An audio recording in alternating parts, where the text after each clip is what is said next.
Bom dia a todos. Sejam muito bem-vindos à videoconferência de divulgação dos resultados do quarto trimestre e ano de 2024 da Vitia.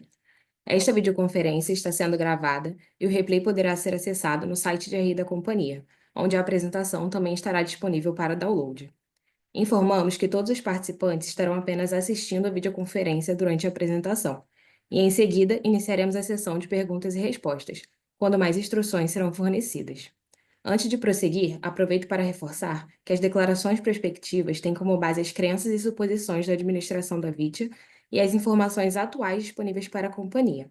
Essas declarações podem envolver riscos e incertezas, tendo em vista que dizem respeito a eventos futuros e, portanto, que dependem de circunstâncias que podem ou não ocorrer.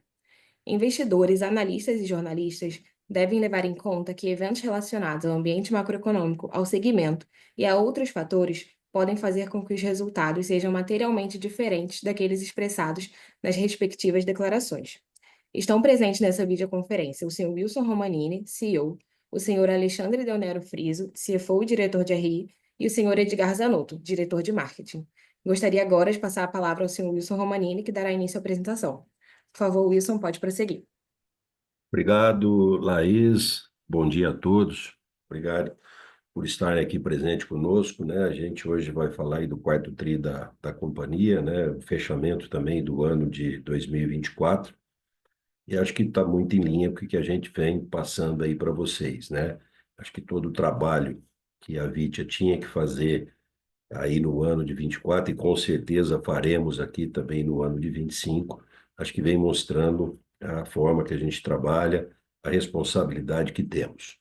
Então, a gente falando aí da nossa receita bruta ajustada, né, no segmento de biológico, nós atingimos aí no quarto tri 95,7 bilhões, 22,5 a mais do que quarto tri de 23 e 249 milhões no ano, 0,4% a mais do que em 23, sendo que a nossa linha de defensivo biológico registrou 76 milhões no quarto tri de 24, 38% a mais do que o quarto tri de 23 e 191 milhões em 24, no todo do ano, 16,1% a mais do que 23.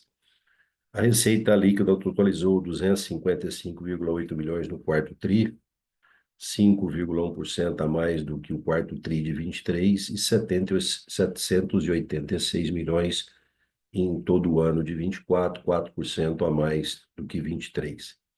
O resultado líquido totalizou 46,4 milhões no quarto tri, 12% a mais do que no quarto tri de 23 e 75,3 milhões, 22% a menos.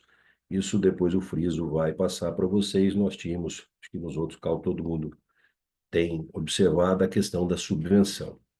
O EBITDA ajustado totalizou 61,3 milhões no quarto tri, 36,9% a mais do que o quarto tri de 23 e 133 milhões no ano todo, 6% a menos do que em 23. CAPEX de 6,2 milhões no quarto tri, 48,1% menor do que o quarto tri de 23 e 32,8, 34% menor do que em 23. Falando um pouco aí, né, da performance em 24, vocês notaram que apesar de um ano altamente desafiador, a gente teve aí um crescimento de receita.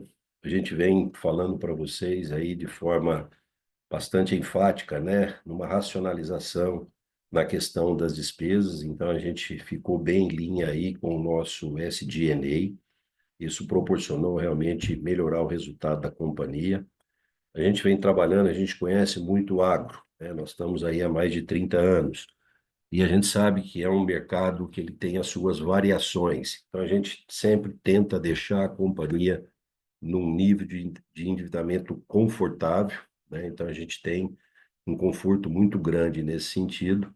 E a gente, o quarto tri, foi o momento que entraram aí, né, as chuvas, houve uma pequena recuperação nos preços das commodities. Acho que um ponto importante, a gente entende que as commodities chegaram aí no preço, acho que é daqui para frente, né? Você tem aí principalmente o milho agora, né, que vem aí numa posição bastante positiva de recuperação de preço. A gente entende que o ano de 2025, né, tem grandes desafios, mas efetivamente ele vem mais saudável,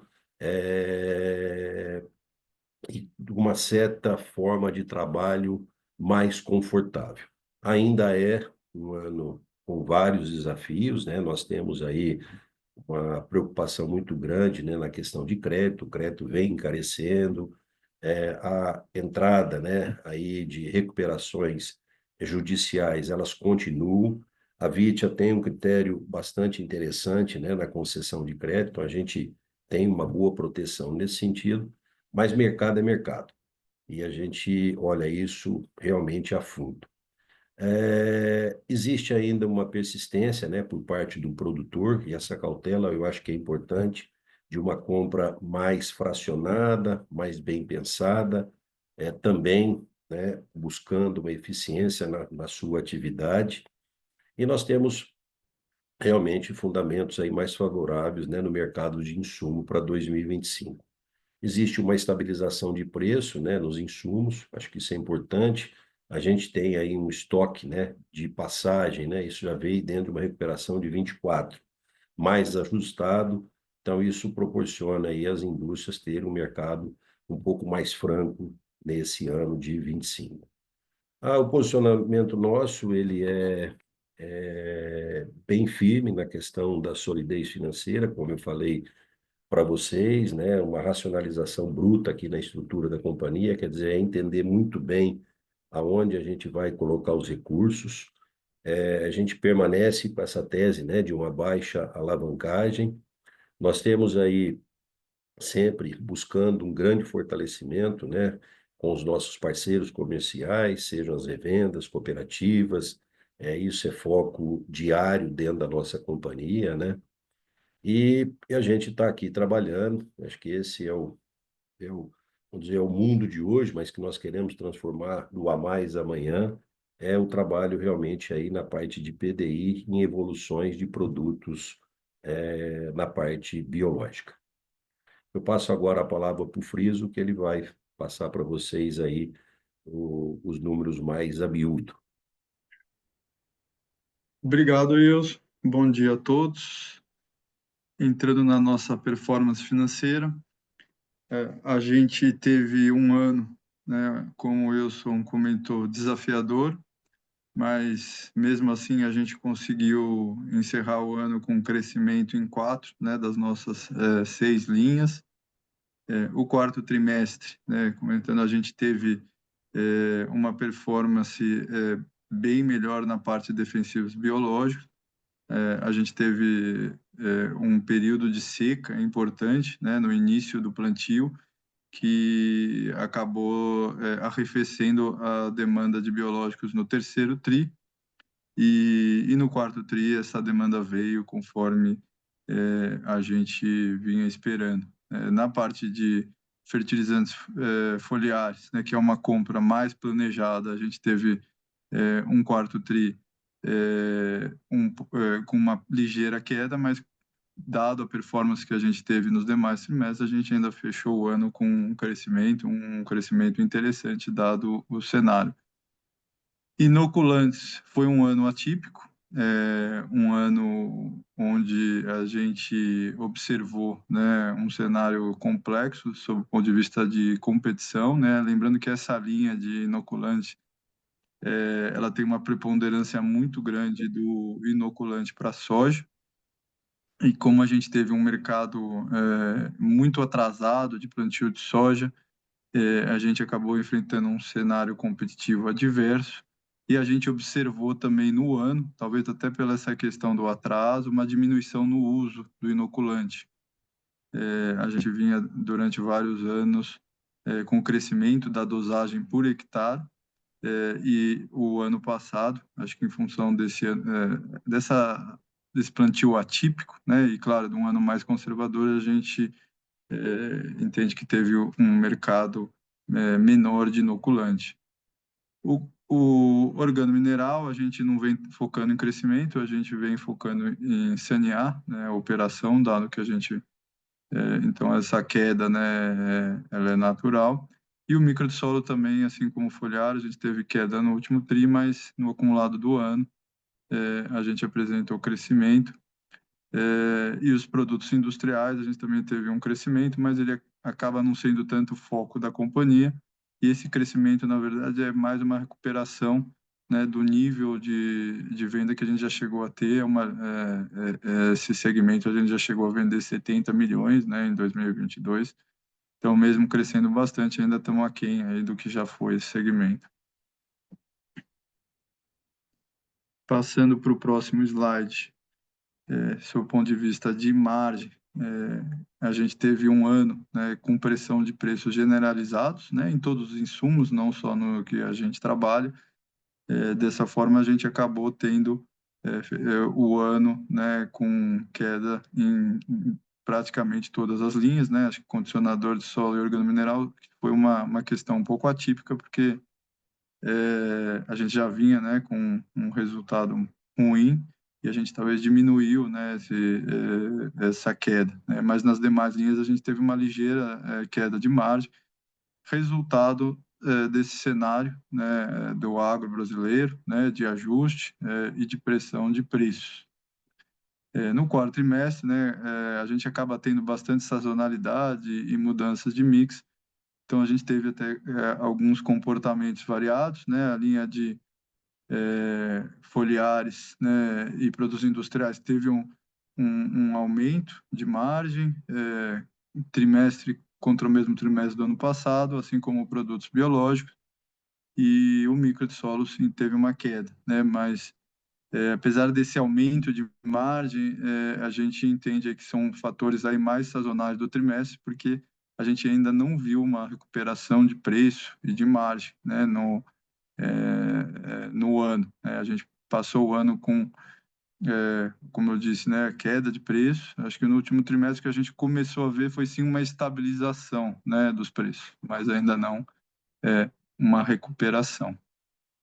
Aí passando para o próximo slide, sob o ponto de vista de SG&A, né, a gente cumpriu o nosso objetivo, entendendo, né, o cenário difícil que a gente ia enfrentar em 2024. Desde o final de 2023, a gente já vinha com esse direcionamento de busca de máxima de eficiência, né, sem, obviamente, desmontar as nossas estruturas que vão suportar o nosso crescimento no médio prazo. A gente veio criteriosamente buscando onde a gente conseguia reduzir despesas, né, de forma a ser mais eficiente, onde o mercado não estava demandando e, portanto, não fazia sentido a gente atacar o mercado, digamos assim, né? E por isso que a maior parte da nossa redução veio da parte de despesas com vendas, né? A gente foi bem seletivo, né? Nessas despesas ligadas aí estímulo, né? De vendas. E encerramos o ano aí com um crescimento, né? De cerca aí de 1% do SG&A. E vale também ressaltar, né? Nossa PDD, né? Apesar aí de ter passado, né, de uma reversão de provisão para uma provisão, né, essa provisão foi muito pequena em 24, de 358 mil. Tivemos apenas um evento mais relevante no quarto trimestre, de 1 milhão e 400, mas que foi até compensado por algumas recuperações de créditos que a gente teve no ano. Então, a gente fechou o ano com um nível de inadimplência muito baixo. Passando para o próximo slide, como resultado desse cenário, onde, apesar a gente teve, né, um ligeiro incremento de receita, né, uma pequena queda de margem e um controle das despesas, a gente conseguiu, né, segurar, né, uma queda, né, do EBITDA. A queda do EBITDA, né, é óbvio que não é o que está no nosso objetivo, mas dentro do cenário que a gente teve esse ano, ela foi uma queda pequena e muito inferior à queda que a gente teve em 2023, que foi de mais de 30%. Então, a gente conseguiu aí atingir os nossos objetivos em cima de um cenário ainda bem desafiador. Passando para o próximo slide, falando de CAPEX, né, também, né, num ano difícil, né, a gente reduziu o nosso investimento em CAPEX, mas não só pelo ano difícil, mas também porque a gente encerrou o nosso grande ciclo de investimento na nova planta, né, agora não tão nova, né, mas nossa planta de biológico, que resultou num CAPEX mais elevado nos últimos anos. Esse ano a gente só teve um investimento de 8,2 milhões, né, nessa planta, para buscar aí, alguns ganhos de eficiência na planta de biológico, mas hoje a gente está com uma capacidade ociosa importante, então a gente não vislumbra grandes investimentos, né, no curto prazo. Os investimentos devem estar muito mais ligados a ganhos de eficiência e melhoria, né, nos nossos processos. Os outros dois investimentos de destaque, né, são até, do seu ponto de vista, não tão relevantes financeiramente, mas do seu ponto de vista estratégico importante. A gente finalizou a transferência, né, da nossa sede, né, da nossa diretoria para o escritório administrativo em Ribeirão Preto, que está sendo importante, né, para, como eu comentei, para melhorar a nossa captação e retenção de recursos. Algumas áreas têm ocupado espaços aqui em Ribeirão e temos usado aí de forma estratégica esse escritório. E também a nossa planta de macrobiológico, que foi finalizar a nova planta, né, foi finalizada em 2024, foi o ano do ramp-up, e a gente espera agora em 25 colher os frutos, né, dessa nova planta, é, tendo um ano aí inteiro aí com a planta operando. E passando para o próximo slide, a gente, sob o ponto de vista de fluxo de caixa, a gente teve um ano mais difícil, mas completamente compreensível, né? A gente sabe que o mercado está enfrentando problemas de crédito e liquidez. Dessa forma, né, o nosso contas a receber acabou tendo uma ligeira piora. Os produtores acabam buscando um pouco mais de prazo, né, mas a gente entende aí que essa sazonalidade é normal no agro, né, anos de mais e menos liquidez, portanto não preocupa, a gente está dentro do histórico. O que preocuparia seria se a gente tivesse inadimplência, que não é o caso. Então, em função, né, dessa ligeira piora no capital de giro, a gente teve uma geração de caixa operacional menor, né, do que o ano passado, mas ainda muito saudável, né? A gente encerra com uma dívida líquida EBITDA ajustado em 1,1, ainda até subalavancado, e eu gosto de mencionar que a gente teve uma distribuição, né, de um retorno para o acionista muito relevante em 2024, onde a gente retornou cerca de 80 milhões de reais entre o plano de recompra e a distribuição que foi feita através de JCP. Então, até se a gente tivesse escolhido, né, foi uma decisão nossa de alocar, né, esse capital, né, no plano de recompra e no JCP, mas se a gente tivesse 80 milhões no caixa, né, não tivesse distribuído, a gente estaria com uma dívida líquida menor, né, do que dezembro de 2023.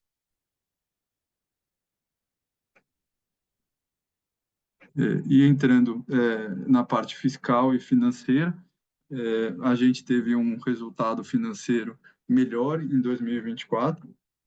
Aí vale destacar só uma mudança na nossa prática contábil, onde em 2023 a gente tinha alocado cerca de 4,2 milhões do IR sobre o JCP no resultado financeiro. Era uma prática histórica, mas que a gente entendeu que não era a mais adequada, e a gente retirou, né, esse imposto, né, do JCP do resultado financeiro e realocou na linha de IR e contribuição social. Porém, né, mesmo desconsiderando esse resultado, a gente teve uma despesa financeira mais baixa do que 2023, em função de uma dívida líquida média no ano menor do que o ano passado e também de uma taxa, né, de juros média ao longo do ano menor de 24 em relação a 23.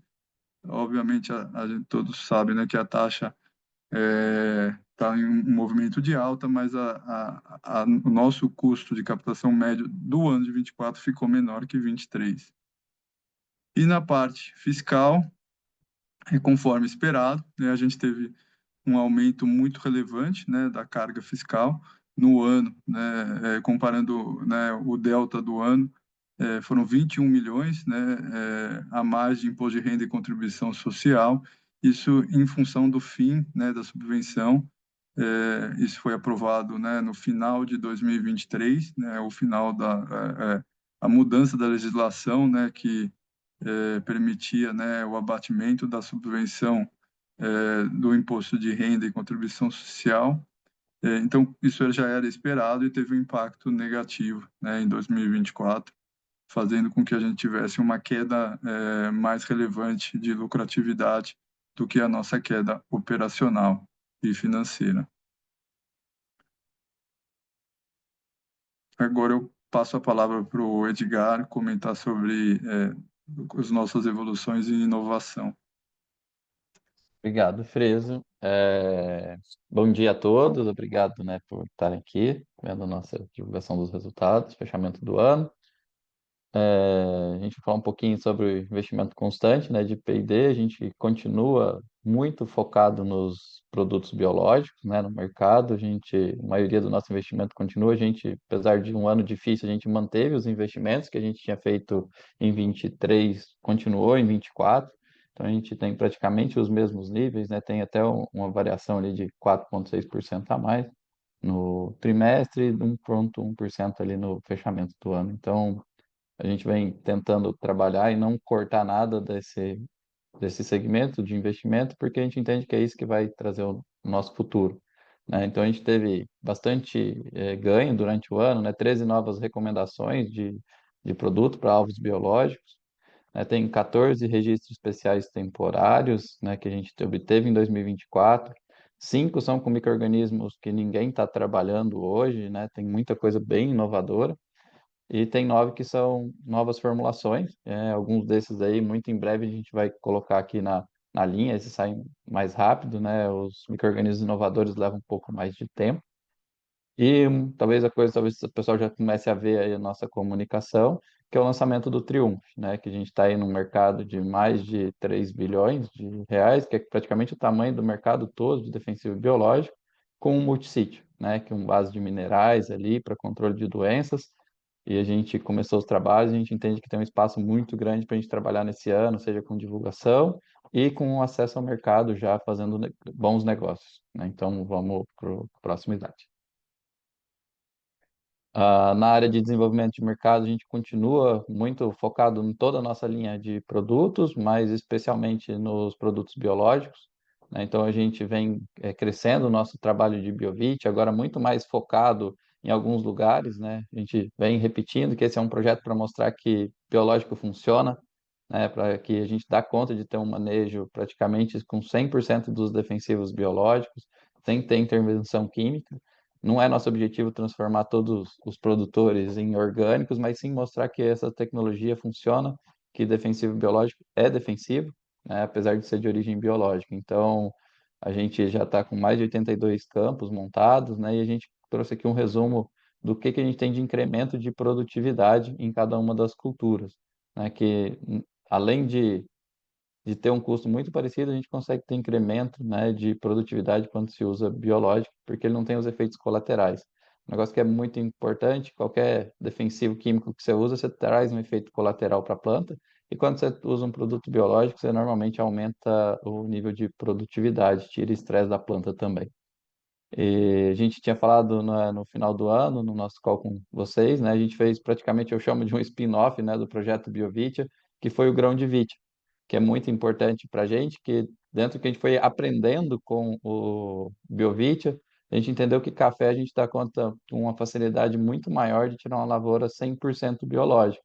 E a gente está levando isso como um manejo, proposta de manejo mesmo para os produtores, e a gente vem trabalhando ali com ótimas distribuições, né, com as grandes cooperativas de café, para levar isso para o produtor agora, né? Então a gente já está com 22 campos dessa maneira, né? Então você vê que já tem um volume grande, e tem os 3 estados brasileiros, só que dá uma área de 123 hectares com os trabalhos que a gente vem para desenvolver esse mercado. Lembrando que a gente já tem alguns grandes produtores que já reverteram a produção para fazer o manejo 100% biológico depois que fizeram esses campos ali.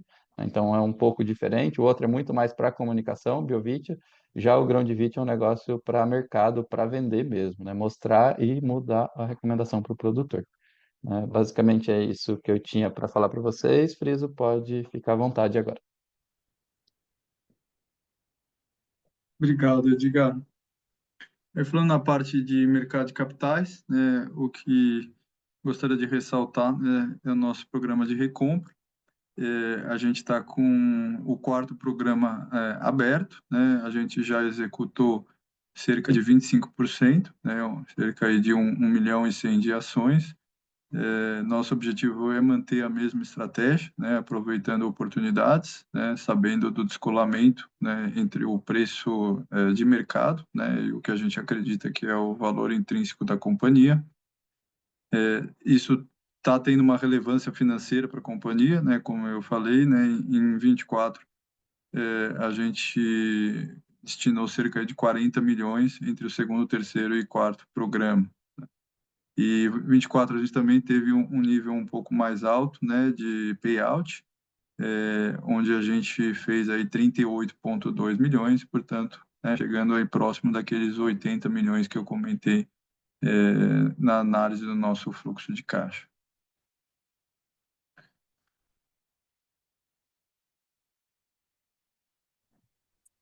Iniciaremos Agora, agora a sessão de perguntas e respostas para investidores e analistas. Caso deseje fazer alguma pergunta, por favor, clique em levantar a mão para perguntar por voz ou no botão Q&A na parte inferior da tela para escrever a sua pergunta. Nossa primeira pergunta vem do Sr. Gabriel Barra, analista sell-side do Citi.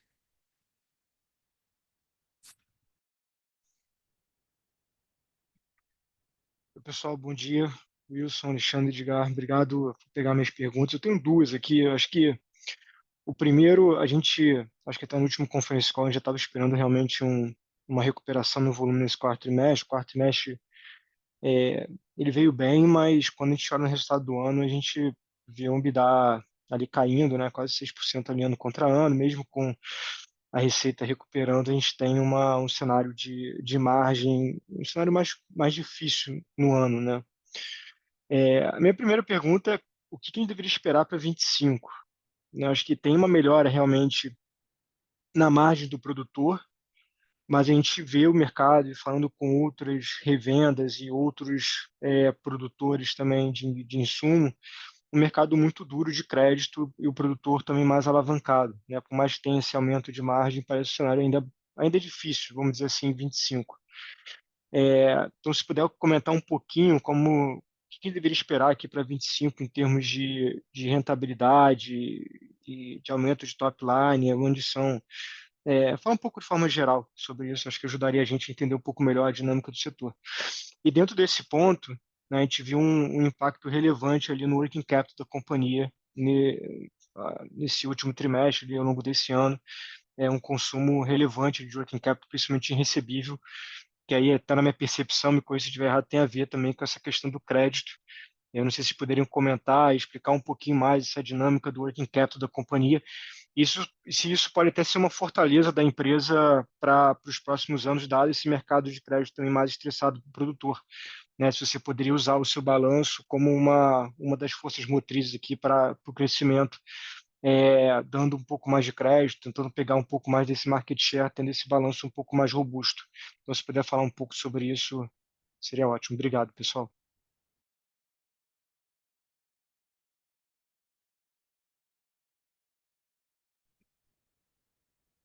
Wilson, você quer comentar ou posso? Não, estava fechado meu áudio, desculpa. Eu acho que a primeira eu falo aqui, acho que depois a segunda você, Friso. Gabriel, na verdade é o seguinte, né? A gente aí até no próprio começo, né, da nossa apresentação, a gente vê ainda o 2025 com grandes desafios, né? Eu acho que tem empresas que vão ser mais eficientes e outras, né, acho que não fizeram aí as lições necessárias, pode ter um pouco mais de dificuldade. Agora, assim, quando a gente pega o cenário de 25, você tem coisas mais positivas, né? Eu acho que todo mundo buscou uma readequação, todo mundo acho que fez algumas lições aí importantes, né, dentro do teu negócio. Então é o seguinte, tem bastante desafios, mas a Vitia acredita, né, o trabalho que nós estamos fazendo, e a gente começou desde lá de 23, não foi em 24, né, onde a gente criou uma reestruturação interna, buscou uma alocação mais eficiente aí dos seus recursos. A gente acredita, né, que a gente vai ter um ano mais saudável. É isso. A gente pode pegar até mesmo, né, esse próprio primeiro trimestre, a gente vem aí com alguns pontos positivos. Então, assim, nós estamos trabalhando para isso. Agora, é lógico que você está, eu sempre falo muito isso, numa indústria a céu aberto, você tem N fatores ainda que vão nortear esse ano. Mas a Vitia, ela até mesmo na propositura, em termos do ano, a gente estima uma recuperação desses números nossos em relação ao ano de 2024. Preso. Falando de capital de giro, Barra, sim, a pior ela está em função do cenário, né, de crédito, né, eu até comentei que o agricultor, as revendas, né, alguns que costumavam até comprar no curto prazo, vieram buscar prazo com a gente, né, então eu acho que é natural nesse cenário de restrição de liquidez e maior inadimplência, e a gente tem balanço para suportar isso, né, sabendo que os nossos clientes, às vezes, eles podem estar buscando um pouco mais de prazo, mas são clientes saudáveis, né? Como a gente pode ver aí pelo nosso histórico de inadimplência. Então, acho que, sem dúvida, isso é um diferencial. A gente sabe que, como o Wilson falou, nem todos, né, estão com um balanço tão robusto quanto a VIT, né, para poder suportar essa piora no capital de giro. E a gente vai ter que realmente esperar o desenrolar, né, do ano para saber desse cenário, né, de crédito e liquidez que preocupa bastante, né? Ele preocupa bastante todos do setor.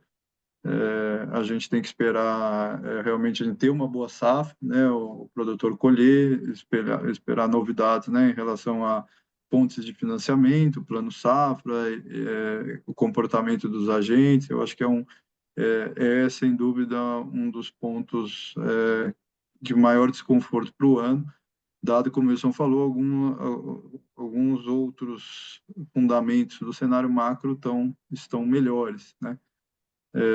E a gente está muito tranquilo, assim, né? Fica muito preocupado pela questão que impacta nos clientes, impacta a demanda, mas por outro lado a gente está muito tranquilo de que a gente tem uma alavancagem para passar por qualquer tremor aí de crédito, liquidez, né? E até às vezes se beneficiando disso, né? A gente sabe que às vezes tem a fuga, né? O flight to quality, né? Do recurso. E a gente tem conseguido obter boas taxas, né? Com spreads baixos, né? Então acho que os agentes estão preferindo nomes mais seguros. Então a gente está com um custo de captação bem atrativo frente ao nosso histórico até e o que a gente ouve dos demais do mercado. Super claro, Friso. Obrigado.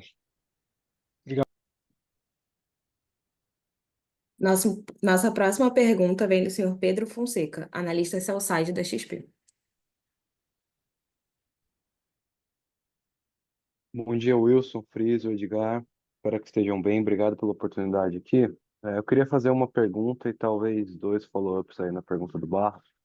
A primeira sobre essa questão do mercado de inoculante. Chamou um pouco minha atenção por o seu comentário de que vocês especulam, né, que o mercado tenha diminuído em 24. Se você puder discorrer um pouco mais sobre isso, né, o que vocês talvez tenham visto de principais data points que sugerem que esse mercado tenha diminuído e qual a expectativa para o ano, né? Agora em 25, se existe a expectativa de recuperação agora do mercado de inoculante. E aí talvez os outros dois follow-ups aqui da pergunta do Barra, né? Essa questão de crédito mais restrito, ela afeta os seus clientes, mas também afeta os concorrentes, né? E nesse cenário, talvez de alguns concorrentes mais fragilizados, eu queria entender se talvez conversa de M&A volta para a mesa, né? Se existe, se vocês identificam potenciais oportunidades no mercado. E ainda sobre crédito aqui, né? Acho que a companhia, me corrija se eu estiver errado, mas talvez a data mais importante de recebimento ali para a companhia se dava ao final de março, e se eventualmente agora o produtor buscando mais prazo, isso muda, né? Pensando aqui nos recebimentos de 25. Essas são minhas perguntas, obrigado. Pedro, eu Desculpa, vou. Oi? pode seguir, era Pedro? eu que ia ajudar aqui, Wilson, mas pode seguir. Não, eu falo aqui na parte de inoculante, depois você dá um input aí, para parte de crédito também, depois o Friso fala aí dentro da questão. A questão do mercado de inoculante, acho que tem um ponto importante, né? Até a própria queda de receita não foi só a questão do uso, né? Houve uma queda acentuada no preço de inoculante. O ano passado, acho que todos os agentes aí, produtores, todo mundo muito preocupado, principalmente a gente veio aí que são os meses normais, né, onde se começa o plantio, muito seco. A indústria ela acabou apavorando e houve uma queda acentuada nos preços dos produtos. O ano passado, o produtor, né, dentro das grandes normas, né, funcionais, ele fez o que todo mundo tem que fazer quando você tem um desafio, né, de uma redução aí do seu faturamento, né, e consequentemente da sua lucratividade. Ele também fez a lição de casa. Ele buscou uma melhor equação. Ele vem fazendo inoculações parrudas, né, nos anos anteriores. Você tem uma certa uma reserva de risóbio no solo. É muito importante a reinoculação, está mais do que já propagado pela própria Embrapa, mas ele fez aí conta e ele reduziu aí realmente o uso, né, do inoculante. Então, automaticamente, nós fomos pego, acho que em dois pontos importantes: queda de preço e redução de uso. O que que a gente espera para 2025? Voltar dentro de uma normalidade, né? Tem uma outra tecnologia, né, que é o azospirilo. Esse produto vem crescendo. Ele teve uma queda também acentuadíssima de preço, mas ele vem crescendo o uso, inclusive, até mesmo em outras culturas, né? Todas as empresas estão trabalhando em registro em novas culturas. Então, a gente entende agora para 2025 um mercado, vamos dizer, mais normalizado nesse sentido. Essa é a nossa visão aí na parte de inoculante. Quer falar alguma coisa, Edgar? Não, é exatamente isso, tá perfeito isso. Tá, muito bom. E aí, falando na questão do crédito, né, eu acho que as empresas que se prepararam bem, elas vão colher frutos nesse cenário mais desafiador. Como o Friso passou aí para vocês, né? O nosso balanço é um balanço bom. Então a gente tem capacidade aí de estar realmente financiando um pouco mais. E na outro ponto, onde você perguntou se houve um alongamento, né, do recebimento abril-maio, não. Está bem em linha. O que nós não tivemos foi aquela venda que acontece mais a curto prazo. O cara está capitalizado, ele compra à vista, quer dizer, ele preferiu realmente buscar uma alternativa de financiamento junto à indústria. Se você quiser falar alguma coisa, Friso, fica à vontade. Não, perfeito. Eu acho que só, né, e o nosso recebimento, ele são duas datas, né, da safra de soja, 30 do 4 e 30 do 5, né? Então, a gente vai ter a visão aí realmente da inadimplência 24, 25 na divulgação do segundo TRI de 25. Nesse momento, a gente não tem nenhum indício, né, nem que vai ser melhor ou pior, né? A gente está seguindo aí, né, dentro da normalidade. E como eu falei, né, acho que a gente está no meio do jogo ainda, né? A safra ainda está em curso, né? E a gente, claro, alguns a gente já sabe, né, já tem uma perspectiva de que vai ser uma safra boa, com alguns problemas em algumas regiões, né, mas agora a gente tem que realmente aguardar, mas a gente não espera nada diferente do que foi os outros anos, não tem nenhuma sinalização de cliente, de que vai precisar de mais prazo, nada desse sentido. O nosso capital de giro maior foi na compra, né, porque a gente sempre oferece as opções, né? O cliente ele pode comprar prazo safra ou pode comprar à vista. E alguns desses clientes que habitualmente compravam à vista migraram para prazo safra, mas clientes até de ótima qualidade, tá? Tá claro, super claro. Obrigado, Wilson, Edgar, Friso. Bom dia. Nossa próxima pergunta vem do senhor Bruno Tomazetto, analista sell-side do Itaú BBA. Oi, pessoal, bom dia. Obrigado por pegar minhas perguntas. Eu tenho duas, tá? A primeira é sobre o lançamento do Triumph que vocês fizeram agora no final de 2024. Se vocês puderem detalhar um pouquinho mais para a gente esse mercado potencial. O Edgar já falou, né, que é uma coisa perto de 3 bi, mas seria legal ouvir como que está distribuído hoje, como que evoluiu nos últimos anos e também quais são as principais oportunidades de crescimento. E aí, claro, se vocês puderem também puxar essa discussão para dentro da Vitia, né, qual que é a expectativa de contribuição em top line e margem e como que a gente deveria esperar essa curva de contribuição passando de forma mais relevante dentro da companhia, tá? E a minha outra pergunta é talvez tentando abordar aqui um pouco mais a discussão de market share na indústria de biológicos, tá? Parece ter havido esse movimento bastante distinto entre os players da indústria, né, nesse último ano. Acho que tiveram alguns aí performando de uma forma um pouco mais forte, apesar da cadeia mais difícil, naturalmente outros perdendo espaço. Então a pergunta é quão intensa vocês sentem que foram essas mudanças de share ao longo de 24, tá? E principalmente quais foram os drivers que contribuíram com essa diferença de performance. Se atribui isso mais a preço, se de repente o acesso à revenda, uma força comercial diferente pode ter contribuído de forma um pouco melhor para algumas das empresas, tá? Se vocês puderem também compartilhar para a gente como que vocês põem esses drivers para 25, né? Quais que deveriam ser os principais fatores aqui contribuindo para essas mudanças de market share daqui para frente. É isso, obrigado.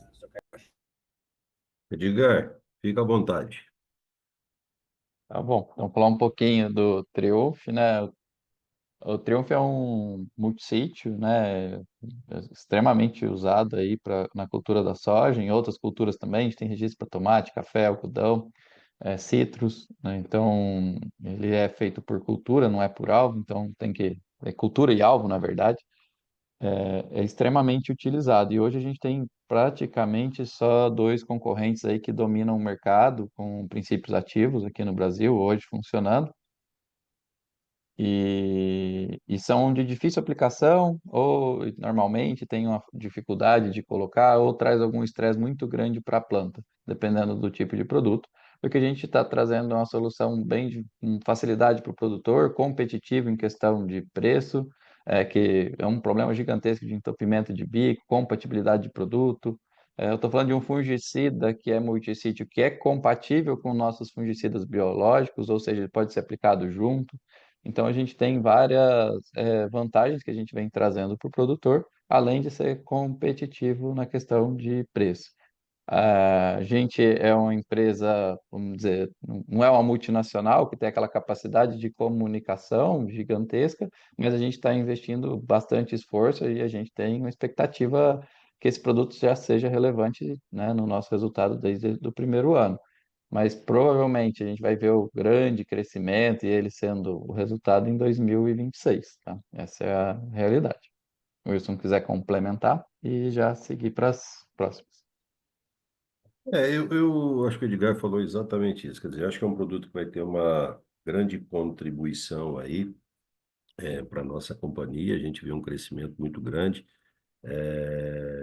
A gente aposta muito, né? É um produto realmente diferenciado. Eu até tenho falado muito que o produto ele precisa ter três coisas.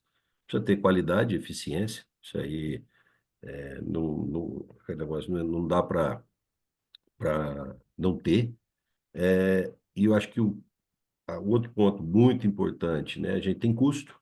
E acho que o ponto principal, acho que o Edgar falou, né? A compatibilidade dele com o biológico e a aplicabilidade. Ele é um produto muito fácil na aplicabilidade. Então, acho que é um produto que entra aí para disputar de forma vencedora. Falando falando da curva de contribuição, é lógico que é um produto que vai ter a sua contribuição aí no resultado da companhia. E aí você fez, desculpa, Bruno, mais duas perguntas, né? Não, só para discutir também a questão do market share na indústria de biológicos, né? Quais são os principais drivers que você viu esse ano e se esses drivers deveriam continuar sendo os mesmos no ano que vem. O que que a gente tem visto, né, na indústria de produtos biológicos? Houve uma queda acentuada do preço, isso é natural, né? Tem várias plantas, né, que foram instaladas, né, e ampliadas dentro do país. A gente trabalha, a Vitia tem uma característica muito intensa na verticalização do teu processo.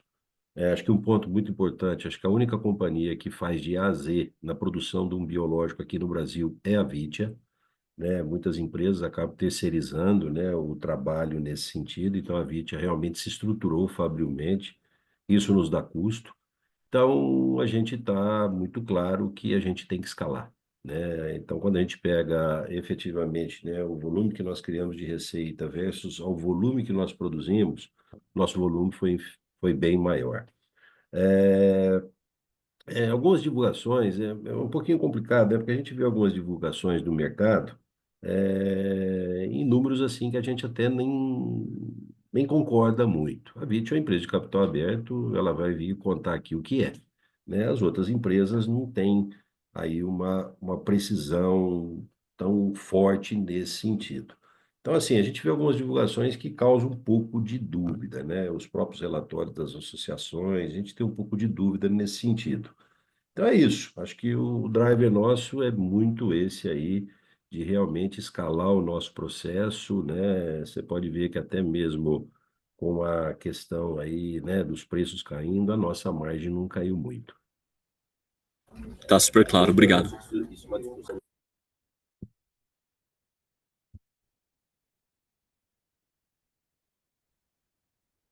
A sessão de perguntas e respostas está encerrada. Gostaríamos de passar a palavra ao senhor Wilson Romanini para que faça as considerações finais da companhia. Novamente aí, obrigado a todos. E a gente continua aqui no mesmo propósito, né? Como eu tenho falado muito para vocês, a Vit é uma empresa que está aqui hoje, vai estar daqui a 50 anos, e a gente pauta muito por fazer a coisa mais certa possível. Então, esse é o nosso trabalho, essa é a nossa forma de ser, e eu tenho aí uma boa expectativa dos números da Vitia agora para 2025. Acho que, lógico, temos aí, vamos dizer, bastante coisa para sentir ainda, mas acho que o trabalho que a gente vem fazendo na empresa nos fortalece para apresentar aí para o mercado um número interessante. Muito obrigado a todos e estamos sempre aqui à disposição. A videoconferência da Vitia está encerrada. A área de relações com investidores está à disposição para responder as demais dúvidas e questões. Agradecemos a participação de todos e tenham um bom dia.